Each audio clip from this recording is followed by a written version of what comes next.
What happened to this guy? Nobody seems to want to use a pitchfork anymore.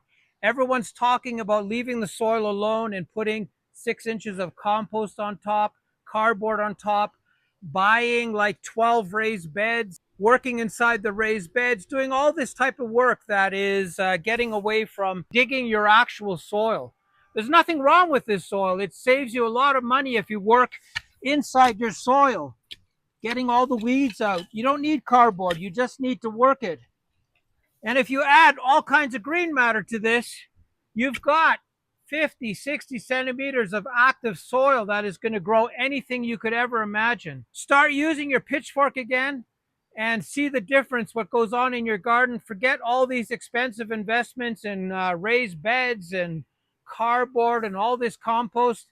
Use the materials you have in your garden as green matter. Start creating these areas where you can put the green matter in the ground to keep your garden alive and flourishing.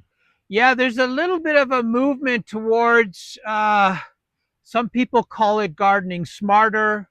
I call it lazy gardening, where there's not this effort made to get deep into the soil, to add nutrients, to add green matter to your soil. There's this raised bed gardening. There's no-till gardening. There's all these things that are going on that make it possible for gardeners to do less work in the garden. My philosophy is I go deep and heavy.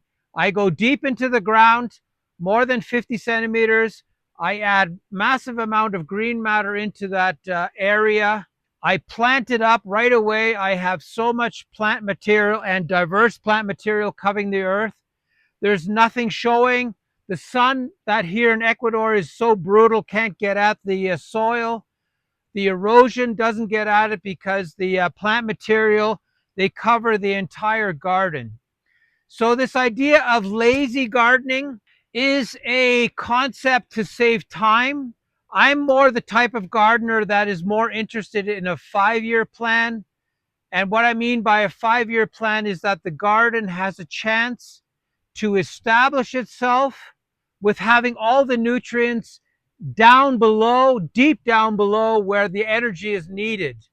And this idea of plant diversity and soil diversity and energetic soils make gardening so much different if you actually have the depth, and you're not putting 6 inches of compost on top, putting cardboard down. You're going down into the ground, and you're not scared of pitchforks. You're not scared of removing all the rocks. You're not scared of digging way down and getting that area down there really conditioned well so that life has a chance to prosper for 5 to 10 years.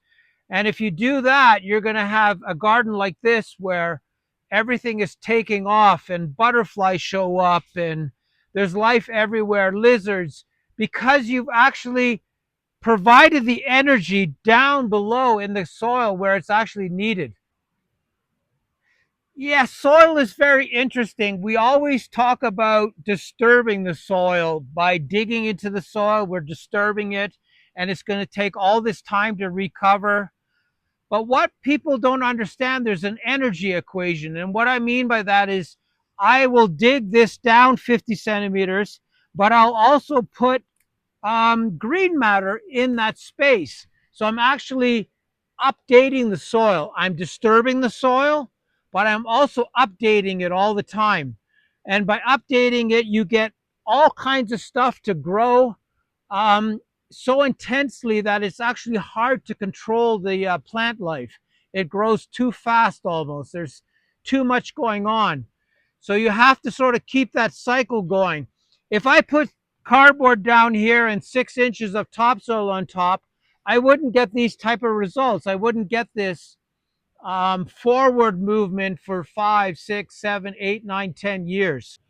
Yeah, there's a very definite or definitive energy equation in anything that has to do with soil.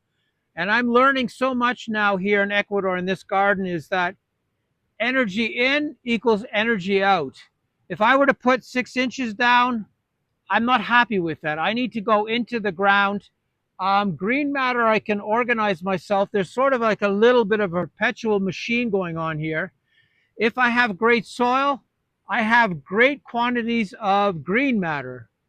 And having green matter to me is my battery in these areas. I can keep this soil going in such a way that life is almost perpetual. There's almost so much energy around that I can keep this garden going in such a way that these 2-year old avocado trees are 15 feet tall already. And that's the energy of looking after your soil in the depths, not shallow soil gardening. I'm talking about going deep down and getting that energy where the roots really do need it. And that makes all the difference in the world. If you can have this battery in your soil that is going to work for you at least 5 years, then you can add stuff on top so it leaches into the material. You know, green matter, sand from the river, all those things are making this garden actually incredibly viable and possible. For me, it's always about duplicating nature. And what I mean by that is nature thrives on an energy equation.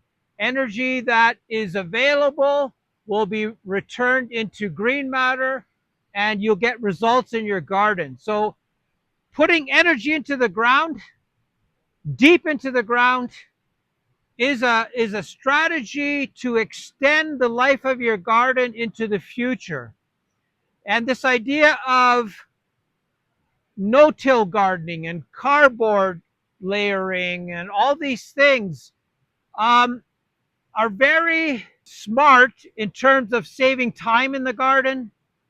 But in the long run, I'm not happy with it because I really need this energy to be invasive, to be powerful, to be exaggerated. And by having all these things that are growing in the garden returned back into the soil with green matter and trench composting and adding all this energy to your soils and having these soils so easily to be able to work them because they're so fluffy, they're so organic, they're so real. It will give you such an advantage in your garden when you're pushing the limits of that energy equation. Adding all the energy into the ground is so important and it's missed a lot. And this idea of not tilling your soil is an option, but it doesn't work for me here because I need exaggerated energy because I have immense sunshine, all the rain I can need. So everything is growing so fast, it needs immense amounts of energy to make this garden actually work the way it does. So one of our sources is we have these storms and they bring this incredibly beautiful river silt.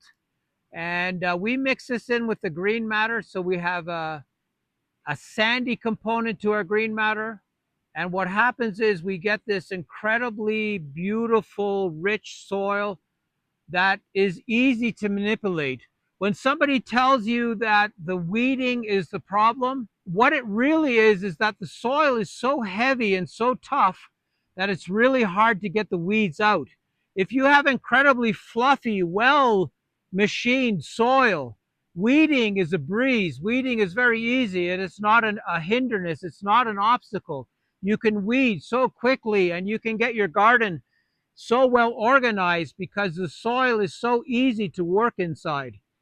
And that makes all the difference is having this plan of super well maintained and energized soil that is easy to weed, easy to grow inside, very energetic, and any seed you put in the ground will germinate. All those things are a labor of love. You have to put the energy into your soil and not just simply add 6 inches on top.